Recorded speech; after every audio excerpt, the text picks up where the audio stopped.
Hello, beautiful people, and a warm welcome back to the Surrey Art School studio as we prepare to embark on cycle 2 of our summer season theme, Insectarium. And today we are looking at slugs.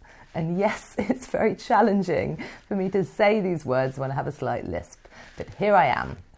I also would like to apologise in advance because I very much do speak like a slug at certain points of this tutorial, and I find that very funny. So I hope you find that amusing too. In order to speak like a slug, you really need to use the side of your cheeks. So slugs speak like this. And you can practice by saying words like lettuce or slide.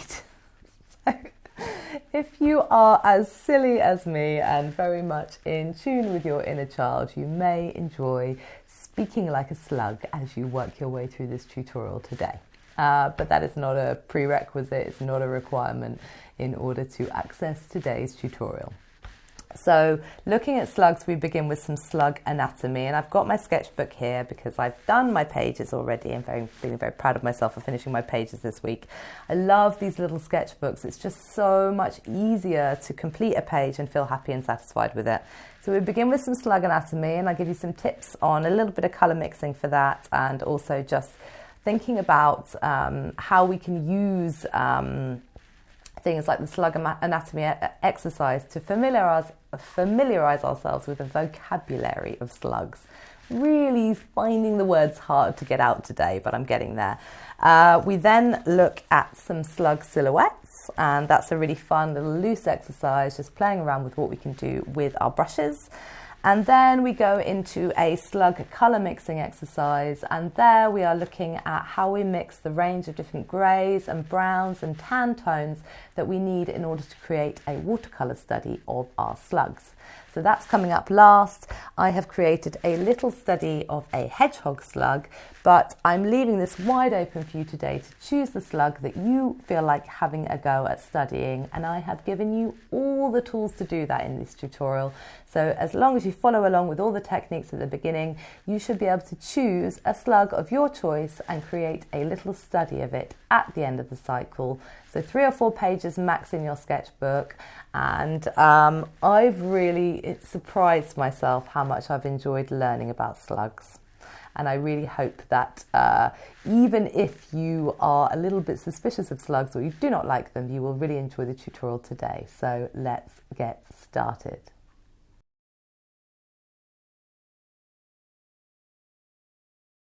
Okay, my loves, time to slither on in to the world of slugs. And yes, the slugs have been showing themselves to me. In fact, a little field slug sort of crossed my path on my way to the studio just this morning. So I know the slugs are speaking to me and it is time to answer.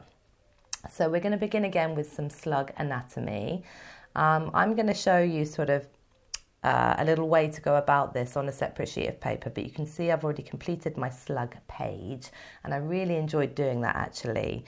There's something about this anatomy which really helps us to tune in and to understand better our subjects, and you'll see lots of parallels between slugs and snails, obviously, because slugs are a sort of evolution of snails. Some of them have just shed their shells. Some of them have incorporated their shells into their bodies somehow through the process of evolution. So fascinating. So things like the pneumostome, which is the place that they breathe from, but also poo from and do lots of other things from, and the mantle, which tends to cover up a lot of their vital organs, and lots of important parts of the slug are actually hidden underneath that mantle.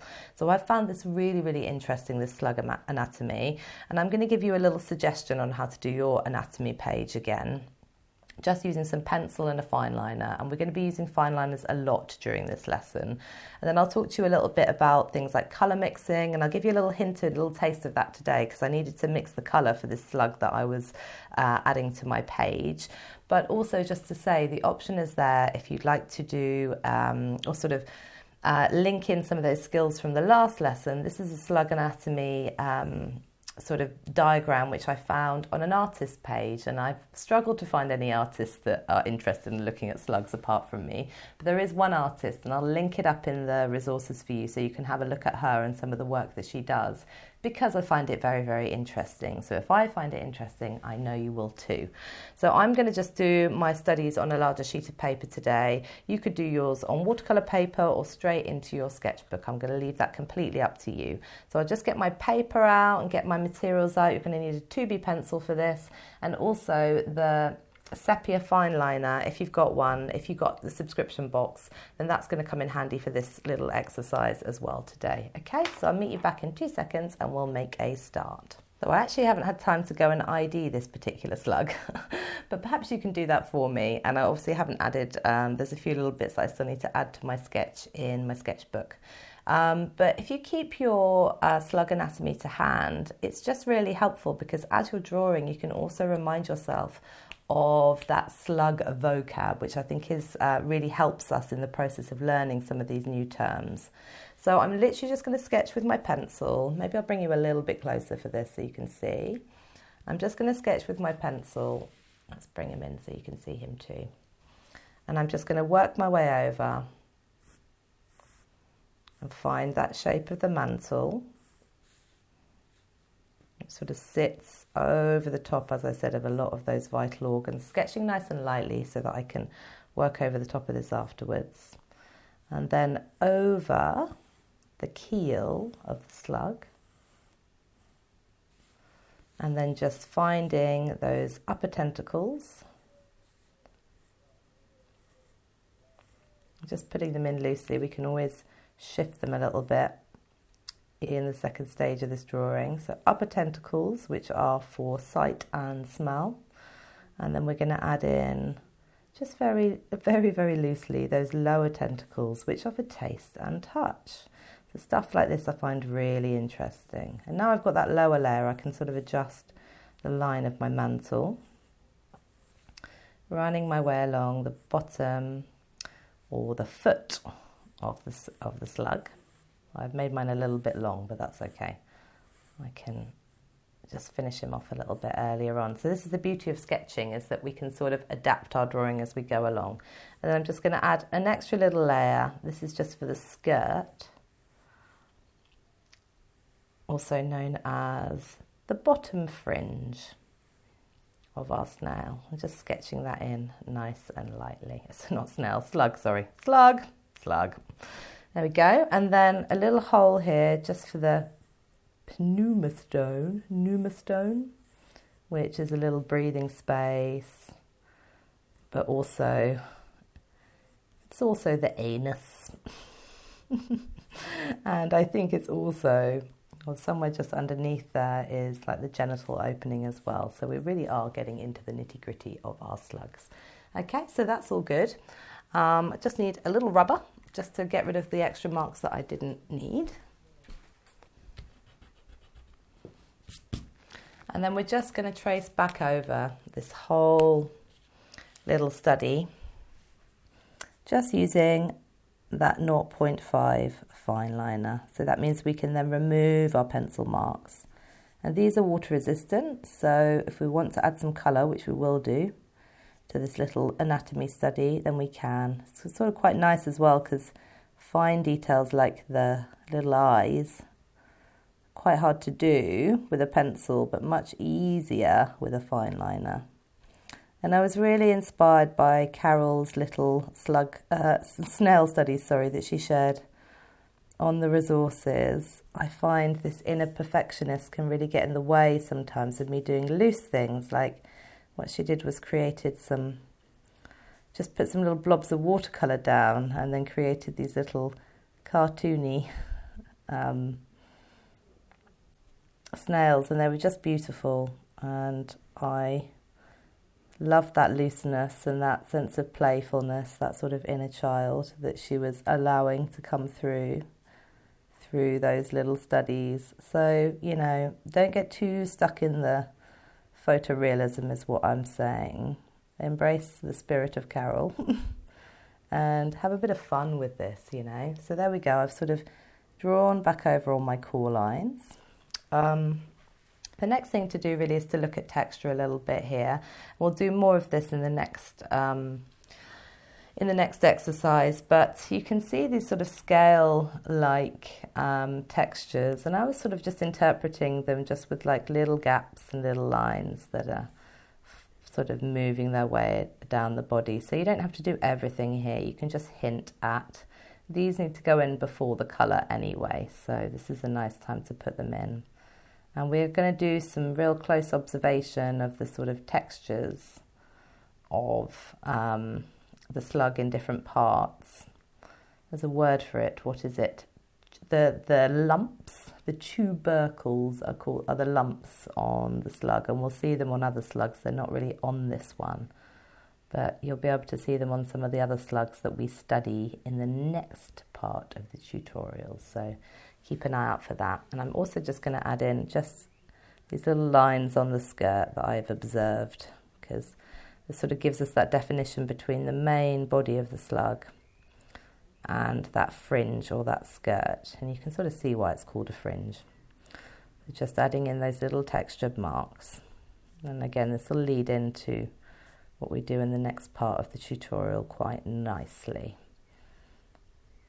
Okay, so that's my little drawing of my slug, and then we're just going to add a little bit of colour to it, and I'll let you label it, okay? Okay, so just looking closely at this little photograph, I was thinking about that colour and how do I mix that colour, and this little trick came to mind, as it often does, when I'm sort of reflecting on these activities as I'm working my way through, and I thought I'd share it with you. So I have a basic pan palette of colours here. It's sort of a standard set of 12 that you would get in many different sets. This is my Dale Rowney one. Unfortunately, they stopped making this particular travel set, but some of you may already have it at home. And I just wanted to talk through a little colour mixing trick that you might quite enjoy. So this green, let me just double check, yes, it's hooker's green. And it's not a green that I particularly am fond of. I find it really artificial. And so I came across a little trick the other day for improving hooker's green, for making it better. So we're just going to combine hooker's green with this, which is yellow ochre next door. And that's going to give us a really nice, subtle slug colour that I think fits really nicely for this particular slug. And we'll do more of these colour mixing exercises as we go along, because the slug has got some quite interesting colours. So when you are colour mixing from your pan palette, whatever pan palette you've got, it's a really good activity to go through all the colours and see how they combine together. So I'm starting you off on that, and if you want to continue that journey, you may. I've got a ceramic tile here. You could use a ceramic plate as well. I just find that the plastic mixing areas on these particular palettes, they sort of resist the paint a little bit, so you don't get a great consistency. But if I get them out onto here, and I'll just show you, I'm going to get some hooker's green out. I'll just wake the paints up first by dropping a little bit of water onto them. And I'm going to jiggle that about a bit. So just my size 6 brush here. And I'm going to take a decent amount of hooker's green, get a decent mix first. And when I say a decent mix, I mean add a bit of water. You want it to be a little bit translucent, but not super watery. You want it quite thick for colour mixing. So there's my hooker's green. Blech, not my favourite colour. Don't know why, just doesn't feel very natural to me. And here on the other side, I'm going to get some of my yellow ochre. This mixes up really nicely. It's got a really nice consistency. This is just like a beginner's palette, but it's a great place to start with colour mixing. Okay, so these two colours alongside each other, not particularly slug-like when we look at the image here. So, but if I clean my brush now, take off the excess water, and I just start to blend those colours together, and I want more yellow ochre here, less hooker's green, I get a really nice sort of olivey green. I don't know if it's so easy to see on the screen. My hooker's green is sort of coming in. But I just put a little sample down here, you can sort of see. Much nicer, more natural green. Now, I want this to be a bit yellower, so I'm going to add a little bit more, quite a lot more actually. yellow ochre to that. And that, to me, is a much truer reflection of the colour that I'm trying to match here. So you may want to just quickly remove any pencil marks from this study before you start to add some paint.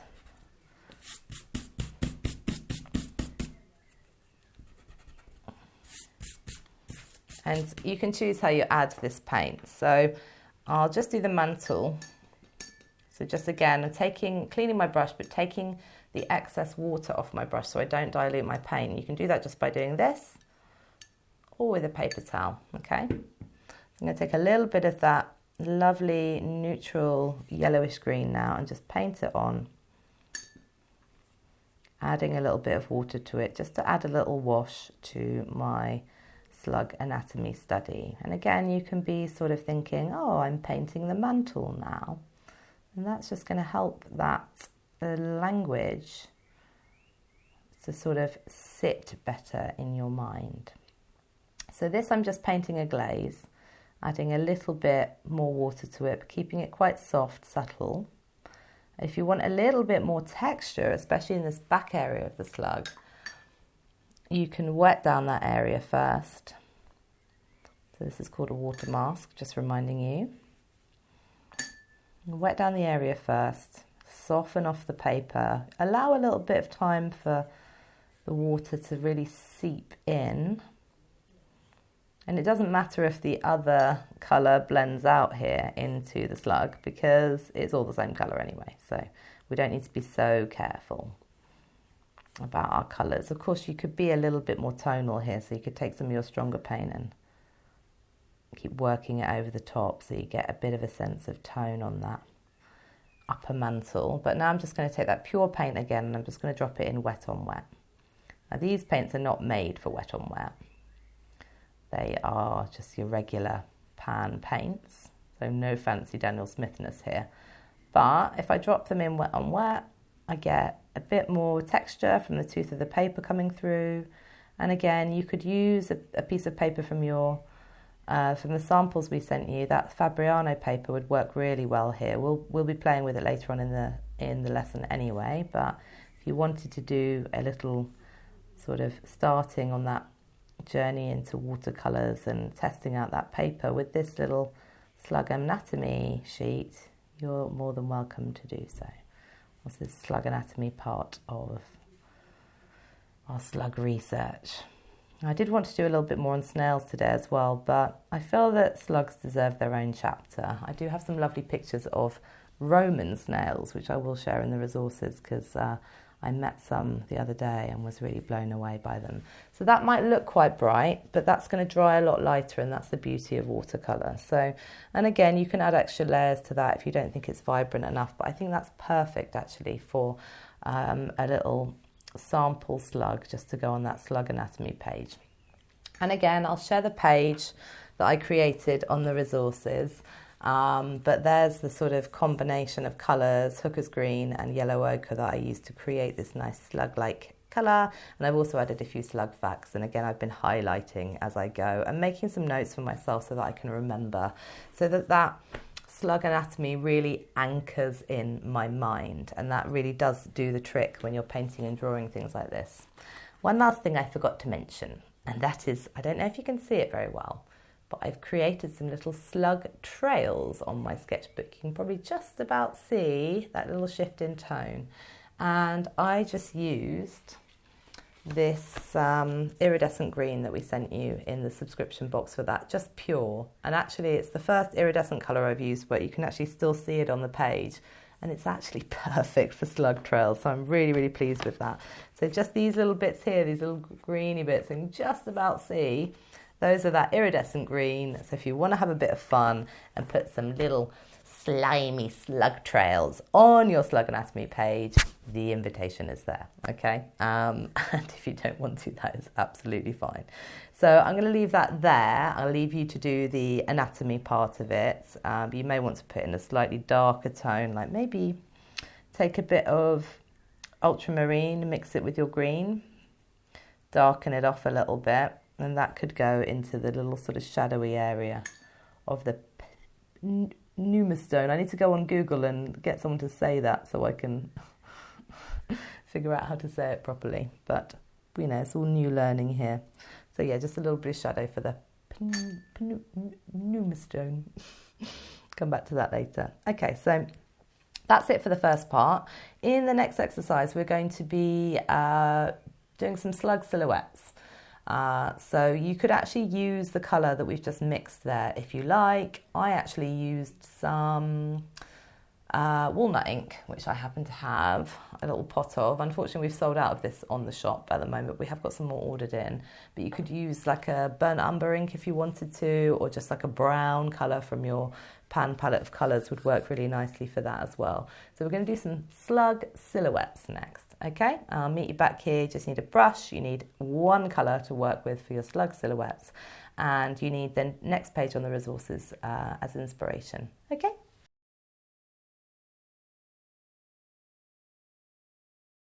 Okay, so next up we're going to do some slug shapes in silhouette, or slug shapes in silhouette, if you want to say it like a slug. Yes, I am going to speak like a slug today.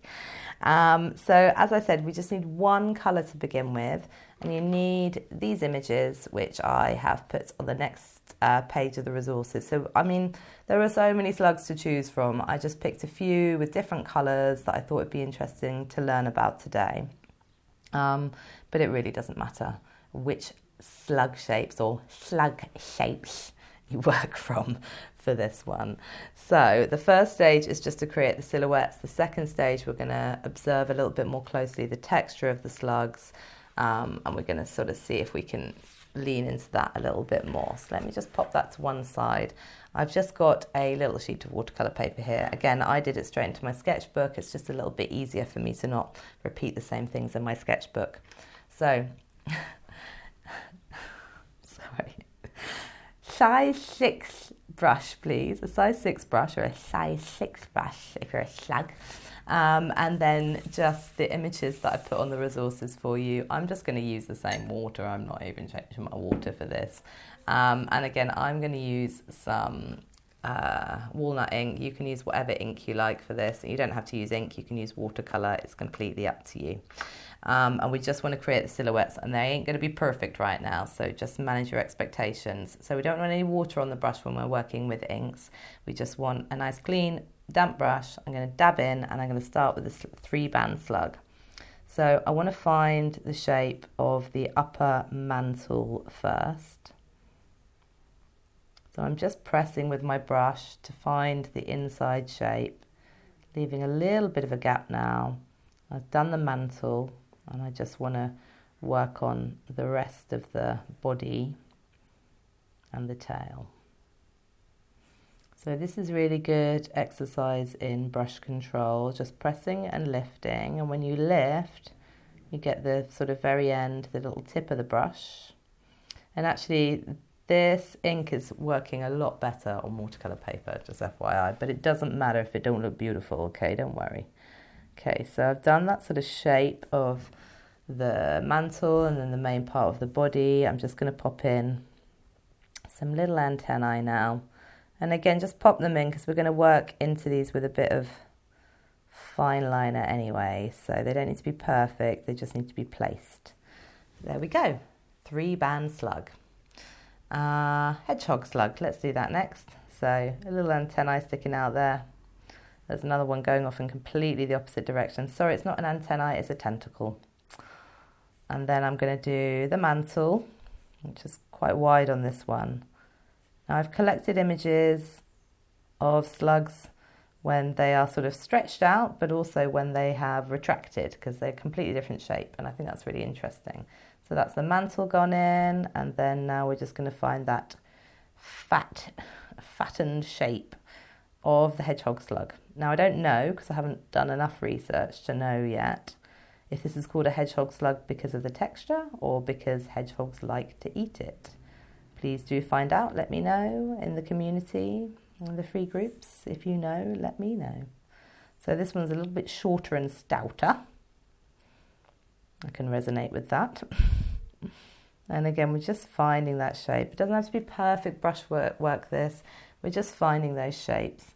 And the sort of chunkier hedgehog slug, when it's all retracted, it does actually look a bit like a hedgehog. So I'm just going to pop that in now. Just like a sort of squished in shape with a bit of mantle at the front. And again, you don't have to have a disconnect between the mantle and the main body. It sort of just helps me to know where I'm at with, especially with a shape like this. So we're just shape finding, form finding, I suppose, through this process, finding those shapes. And whatever material you're using, just make sure you use something light, because we want some of our marks that we're going to add afterwards to show through. So there's a hedgehog slug. Let's do a dusky slug. Again, we're not worrying about colour just yet, so I'm just finding those sort of 3 parts of the dusky slug. And then there's like a little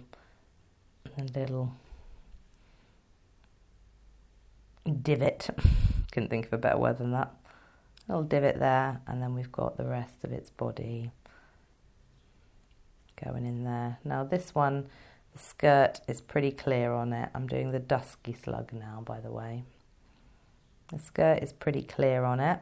So once I've done the main bit of the body, or the main sort of silhouette, in slug speak, once I've done the main silhouette, I'll put in his antennae. These look sort of really like horns. His tentacles, oh goodness me. I'll put in his tentacles. Upper tentacles, sight and smell. I did actually see a little slug, did I say that before, that retracted when it saw me today. Oh, sorry mate. So that's the main shape, and again then we can just pull another brush line round. I'm not getting any new ink for this, and that's going to give me the fringe or the skirt, which you can see really clearly on this particular image. So thank you to whoever took this picture. So because the ink's a little bit thinner, it sort of just gives us a bit of definition between the main part of the body. I mean, it may all just meld in together anyway. Don't worry if it does that. These technical exercises are just for fun. So there we go. I've got my dusky slug now. So I just want you to continue like that, just finding the inside shapes of these different slugs and sort of familiarizing yourself a little bit as we go along with some of the colors and some of the textures that we're seeing as well, okay? And then once you have completed silhouettes of all your little slugs, meet me back here and we're gonna let these dry, and then we're gonna work over the top of them. We're gonna sort of start to look at texture now, but we're also gonna come back to our fine liners and tidy up these little studies. So I shall see you shortly. Okay, so my little slug silhouette studies, or slug silhouette studies, stop early, are dry now. And now that we've got these sort of silhouette shapes, I want us to sort of more closely observe the textures on the slugs. We'll come to the colour shortly. So I have armed myself with an array of different coloured fine liners. These are those fibre tip fine liners that I love so dearly, 0.5s. And I've got a dark grey, and I've got my brown, and I've also got black. So in my sketchbook, I sort of coded my note-taking. So my grey notes are all about colour and how I might mix the correct colours. My brown notes are mostly for the textures, but I've also put the titles of the slugs in black as well. So you can play around a little bit if you've got a range of fine liners. That could be quite fun. So I'm just going to give you an example here, which is the hedgehog slug. So when I look at the hedgehog slug, whoop, sorry for that noise, I can see like a light mottled and slightly glistening texture on the mantle, and then quite like a sort of dragon scale texture on the main part of the body. So it might be worth doodling those first. I actually used dark grey for this. So I used my dark grey to thicken the lines on my tentacles. There we go, I got it right this time.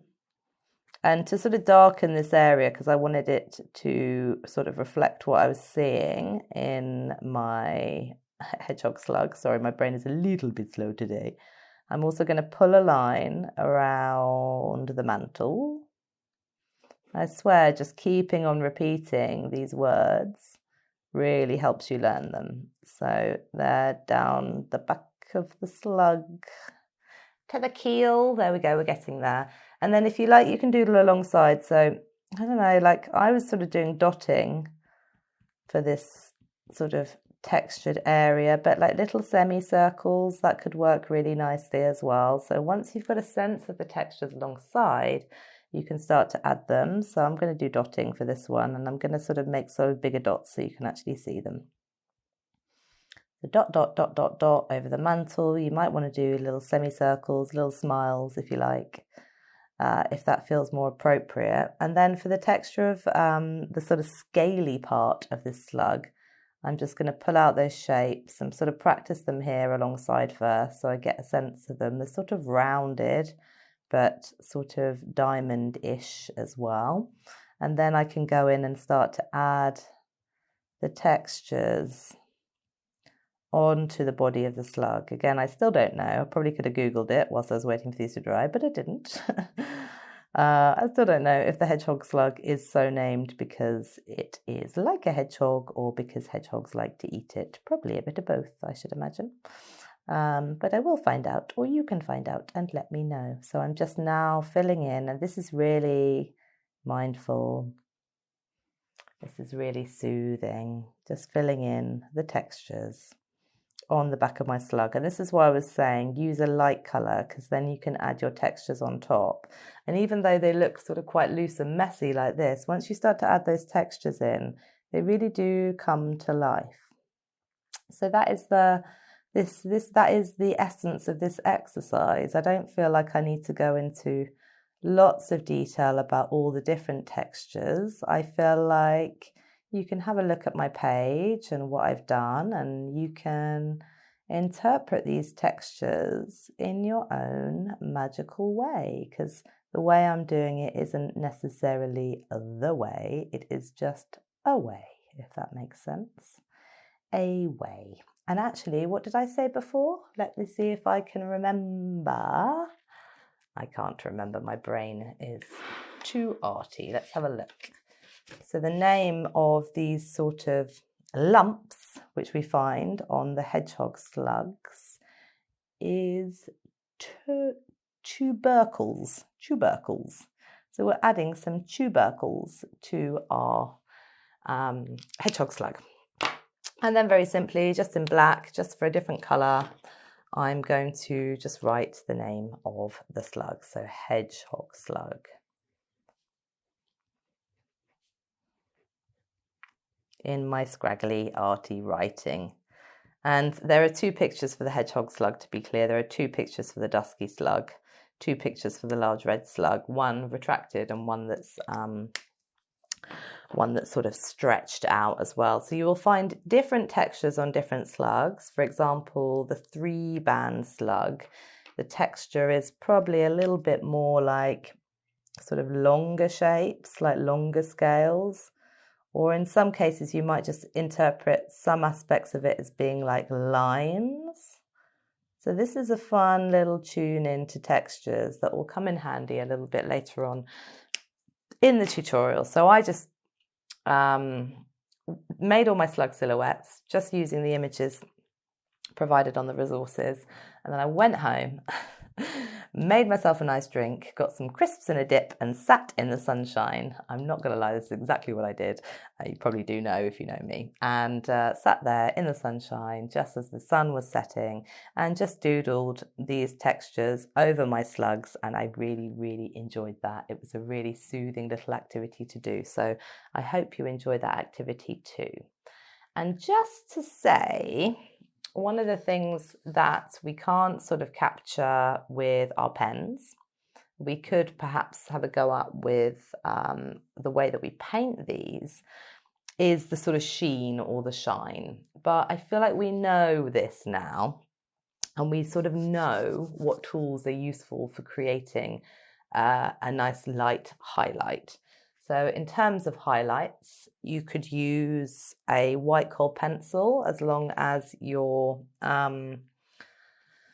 studies are dry, and we could just work in little glistening highlights, just dotting those highlights in, or just working a little bit of that pastel over the top, always a bit mixed media-y, as you know. So that'll give a very soft sort of highlight that you can work over the top. Or you could use your jelly pen. I don't have mine to hand, and I'm not going to run around the studio looking for it. But a little white jelly pen will give you a really nice glisten as well on your slugs. And then lastly, I suppose you have got that iridescent colour, so you could try that over the top of your slugs and see if that works. It may not. It wasn't intended for slugs, but it may work. Okay, and then the last thing I did on this page of studies was just to write some notes about colour. So when I look at the dusky slug, for example, and I was sort of coding these in a different colour, I was saying it's a sort of a warm brown, a very reddish brown.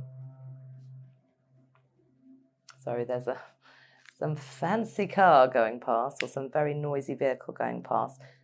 A warm brown, a reddish brown, so you could make some notes about the types of colours that you're seeing, because that's going to be really useful for the next exercise. Okay?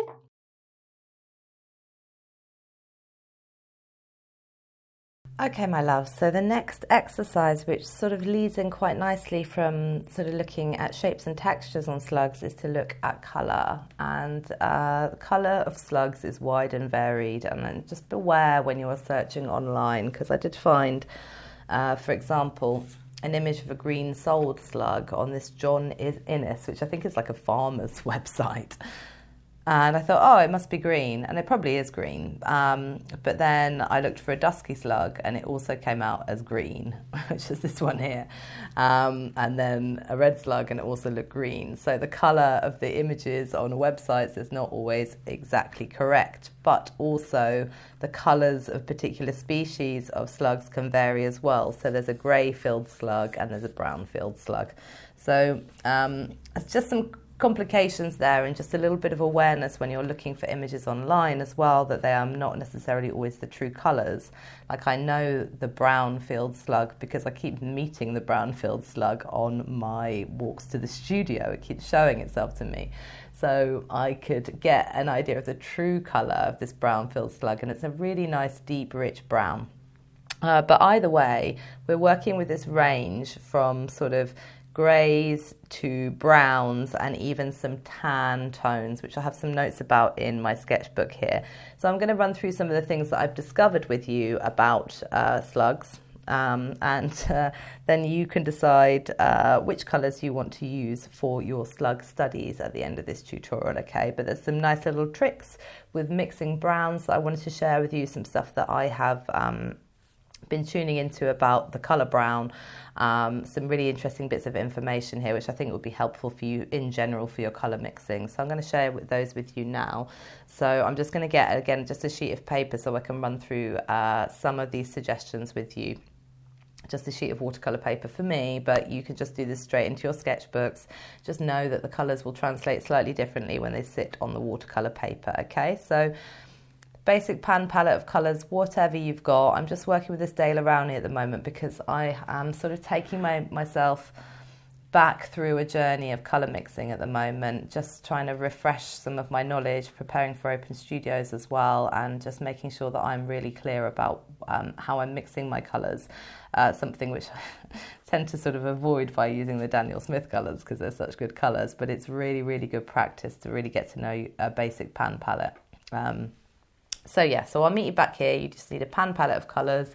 Your subscription box colours will be useful for this as well if you've got them. If you haven't got them, it really doesn't matter at all, okay? And I'll meet you back here, and I'm just going to run through some slug colour swatching with you, or slug colour swatching if you want to do it in a slug voice, okay? So the first slug I was looking at was the hedgehog sludge. Which has sort of tan colour on the mantle, and then sort of, I would say, a range of grey, bluish grey and greeny tones on its actual body. So my first thought was like, oh, Payne's grey, let's have a look at that and see how that comes out. And I just happen to have some Payne's grey already in my palette, so I'll get that. Oh, that's not it, that's it, there we go. So I've got some Payne's grey in my palette here, and I just thought I'd just get some out, have a look at it. It's pretty dark, my Payne's grey. Add a bit of water to it, and there are some nice bluish grey tones in that, which I think I can play with for adding some colour to my hedgehog slug. So that's a good start. But then I thought, let's talk about, or let's share with everybody sort of other ways to create a grey. And a sort of brownish grey that we're sort of needing for, well, not sort of, we are needing, let's speak more assertively, Ellie, we need a more brownish grey for a lot of our slugs. So let's come back to our mixing tile here for this little operation. And what I'm going to suggest is a really nice starting point for grey, if you don't have Payne's grey in your pan palette, is ultramarine, which is here, which I'll just wake up, and burnt sienna, which is here. My burnt sienna is really red. So let's get a bit of burnt sienna out. This is an orangey colour, which is great actually for a lot of the slug colours. I'll talk about orange in a minute. And then ultramarine, classic colour mixing colour. I don't know if mine's the best ultramarine, but I'm just getting a little bit of that out. So these two colours, again, you could put them onto your page so that you're sort of using your sketchbook as a space of learning. So those are those two tones. And then I just want to remove the excess water off my brush. I'm being lazy, so I'm just going to pull it off. I've got a nice damp brush, and I'm going to mix those two together. And that gives me a really nice, rich, warm grey, which I really like. So there we go. It's a slight, this is a cool grey, this Payne's grey, and this grey, which has been created using the burnt sienna and the ultramarine, is a nice warm grey, which I think can be really useful for our slugs. And again, depends how much blue you add. This is getting a lot cooler now, a little bit closer to the Payne's grey. So I can pop that down as well. Or then if I mix in all of that burnt sienna, then I'm back to a much more brownish hue. So we're playing around with all the different colours that we can create just by mixing two colours together.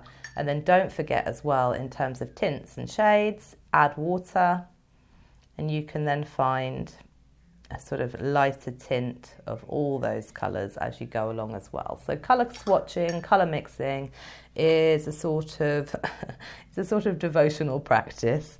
It takes a bit of time and patience, but each time you do a bit of colour mixing, especially with your pan palette, you are broadening your sort of vocabulary with watercolours. You're getting a better understanding of what the colours in your palette do, and you can just use like a mixing palette like this, like use a ceramic tile, and then your colours will sit really nicely and not move. And then when you are done with a colour, this is what I like about working with these ceramic tiles, you can just go, all right, I'm done with that, bye-bye, and reset.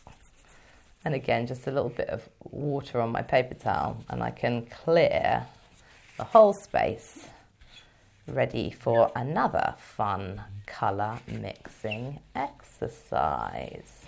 So there we go, nicely reset. Don't even need to say I'll see you in a minute. I'm back to where I began, okay? So Payne's grey and then ultramarine and burnt sienna make a really nice warm brownish tone. And now I want to talk to you about brown again in the context of thinking about how we can get to some of those more subtle colours and tones. So the more subtle tan tones that we can see on this 3-band slug, not sludge, or on the mantle of the hedgehog, or even on the large red slug, there are some sort of tan tones there that I'd really quite like for us to know how to mix. So let's start with just orange. Brown is a neutralized orange. And once you know that, that makes your life so much easier. So if I take a very orangey tone, say, well, let's go with the burnt sienna again, shall we? Because that's a very orangey tone. and I pop that down. So neutralise just means that it has been shifted ever so slightly. So if I've got my orange there and I want to warm it up, I'd add a little bit of red to it. And I can do this here. If I want it to be a lot redder, it's already pretty red. If I want it warmer, I'll add a bit more red. And now I'm getting a very bright orange tone, which is rather lovely. If I want it more golden, I'll add a bit of my yellow ochre to the mix.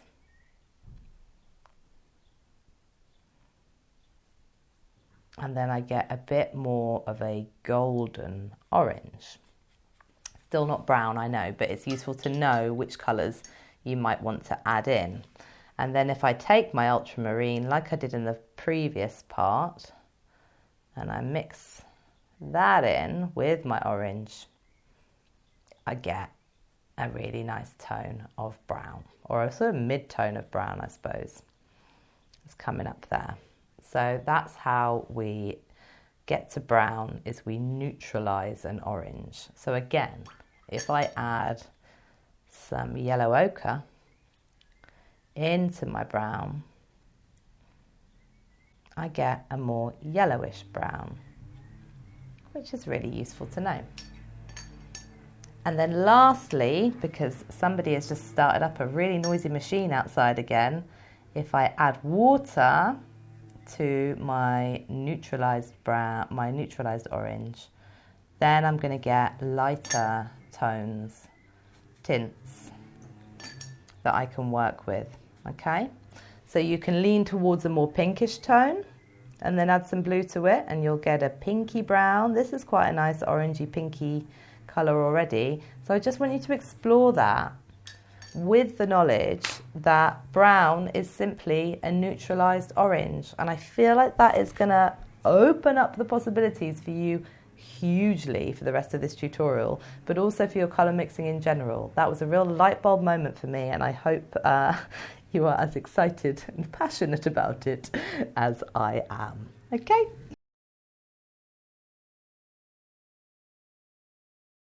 Okay, my loves, so last little challenge of this tutorial. Here I have the Fabriano Artistico beautiful rough paper that we sent you in your subscription box. This is a really heavy weight of paper. It's got a lot of texture. It's a cold pressed paper, and I absolutely love the deckled edge. So the deckled edge is created by just folding the paper, moistening it, and then tearing it apart. We do this with printmaking as well, and I love it. I love it. It's a pain in the bum to do, to manually pull apart the paper, but the edge, the finish on it is just glorious. So I'm not actually going to go through a slug painting tutorial end to end with you. I want you to have a go at this now. I have given you all of the tools to do that. So we have looked at the shape of slugs, we have looked at the texture of slugs, and we have looked at how to mix slug colours. I've given you some tips on glazing and on wet painting, and all I want you to do for this last challenge of the cycle is to bring some of those elements together into a slug study, optionally on this lovely paper. So all you would need to do is choose the slug of your choice, maybe say the hedgehog slug. That's my chosen one for today. I think the hedgehog slug with those two tubercles, still can't remember the name, with those lumpy edges of itself could be really nice for this. I said I wasn't going to do this, but I can't help but do a little bit of it. Sketch it out in pencil. And for this one, I'd probably use my dark grey fine liner and run my way around the edges of it beforehand. Hopefully that is the dark grey. It's a very dark day today, so it's quite hard to actually see. So I can do the drawing that we did last time. Just running my way over the outline that I've already created. Sometimes I just run my way straight over. Sometimes I Sometimes I'll adapt and sort of tidy up the drawing as I go. And then it's just a case of colouring in from here. So even if I just go to that Payne's grey that I had at the beginning and get some of that out on my palette, that's going to be really nice for the tentacles, I feel. It's nice and dark, and it's quite dark on the tentacles of this slug. So I'm just using a size 6 brush just for my colouring in and just glazing this top part of the slug because I want it to be nice and dark, like the tentacles that I am observing here. And then I'll need like a tan tone for the rest of that mantle, but I just wanted to show you very quickly. If I wet down this slug on this lovely thick watercolour paper, and I drop in some of that Payne's grey or my mixed grey, just wet on wet. I'm going to go for the pure colour, even though this is not made for watercolour, for wet on wet practice. In fact, it's quite strong. Let me just water it down a little bit. If I drop this in wet on wet, it should give me some of the texture that I'm seeing already, that I'm observing on the back of the hedgehog slug, or the keel as it's also known. Really loving delving into some of those sort of keywords like the language, the visual literacy, right up my tree. I just find if you have the right word for something, it makes you sound like you know what you're talking about. So wet on wet, just for the base of that slug, the sort of base of the back of the slug or the keel, I think works really, really well. And you can get a bit of tonal range here as well. You can see where I've dropped the paint in really heavily. That's a lot darker. And so you can sort of start to play with creating some of those tones, those highlights as you're going on. And if it goes too dark, just drop some more water in. And if you drop the colour and you're not happy with it, just to let you know, if you just clean and dry your brush, this is called thirsty brush, you can actually lift paint back out and create highlights. We talked about using a jelly pen as well for those highlights. So just that little sort of mid area of the dusky slug for me to do there, but I'm not going to finish it off on camera because I feel like I know that I've already used quite a lot of time in this tutorial. I want you to have a go at this now and show me what you can do with the techniques that I've shared during the tutorial, and see if you can create a nice little watercolour study using fine liner to add the textures, using the colour mixing techniques that I've shared with you today. Can you create a watercolour study of one of the slugs on the worksheets, or your own chosen slug? If there's a slug that you feel needs celebrating that hasn't been mentioned so far in this tutorial, you can educate me, and I would welcome that. So again, please do share your work as you're going along. Look how we're getting that lovely texture just by dropping in a little bit more of that Payne's grey. We're getting a nice little texture on our slug, and then I can work over that with the fine liner afterwards, okay? So, educate me today. I want to see your slug studies. Tag me on Instagram with your little slithery slugs. Share them on the free group. I'd love to see what you guys are doing, those of you that are on the light subscription. And then obviously in the community, you know, you're free to share and get lots of feedback and advice, not just from me, but from your fellow students, which is always really, really lovely. So thank you for everyone who has contributed feedback so far, that's shared your work so far in this project. It's been fabulous to see this project unfold. And I'll be back in a couple of weeks for our next Insectarium related subject. So I really hope you enjoyed the tutorial today, and I will see you soon, my loves. So much love.